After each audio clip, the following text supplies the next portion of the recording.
রমজান কেন্দ্রিক আমাদের হাতে বেশ কিছু প্রশ্ন এসেছে। 1 নম্বর, ব্লাড টেস্ট করা যাবে কিনা। 2 নম্বর, অনিচ্ছা করে বমি করলে রোজা ভাঙবে কিনা। 3 নম্বর, নাক দিয়ে রক্ত পড়লে রোজা ভাঙবে কিনা।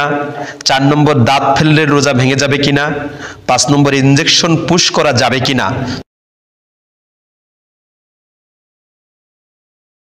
রমজান মাসের সাথে সম্পর্ক, রোজার সাথে সম্পর্ক প্রশ্নগুলো আমরা একটি একটি করে উত্তর জানব। প্রথম প্রশ্ন হলো, ব্লাড টেস্ট করা যাবে কিনা।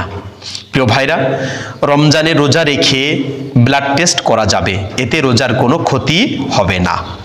2 নম্বর, অনিচ্ছা করে বমি করলে রোজা ভাঙবে কিনা।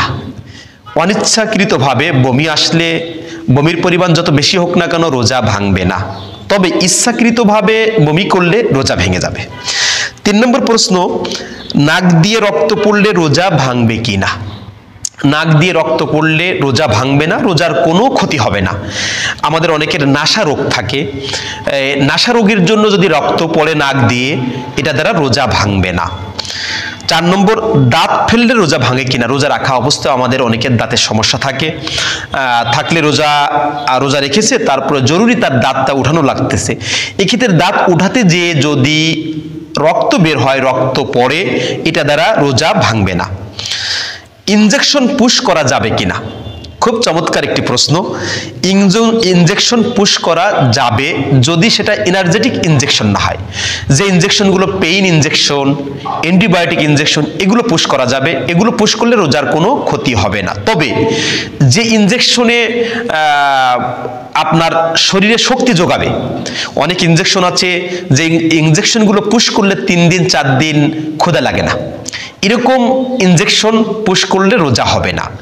যে ইনজেকশনগুলো অ্যান্টিবায়োটিক, পেইন ইনজেকশন, যেগুলো শক্তি যোগাবে না, এগুলো পুশ করলে রোজা ভাঙবে না। আর যে ইনজেকশনগুলো পুশ করলে আপনার ক্ষুধা নিবারণ হবে, ক্ষুধা লাগবে না, এরকম সাপ্লিমেন্ট, ফুড সাপ্লিমেন্ট যে ইনজেকশনগুলো আছে, এগুলো করলে রোজা ভেঙে যাবে।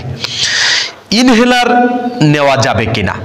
চমৎকার জীবন ঘনিষ্ঠ একটি প্রশ্ন। আমাদের যেহেতু অনেকে শ্বাসকষ্ট রোগ আছে, রমজান মাসেও আমাদেরকে ইনহেলার নিতে হয়, এজন্য যাদের এই রোগ আছে, যারা ইনহেলার ব্যবহার করেন, আপনারা জেনে নেন যে ইনহেলার ব্যবহার করলে রোজা ভাঙবে না। অনেকেই দ্বিধা সংশয় পড়ে যান যে আমার রোজা হচ্ছে না যেহেতু আমি ইনহেলার নিচ্ছি।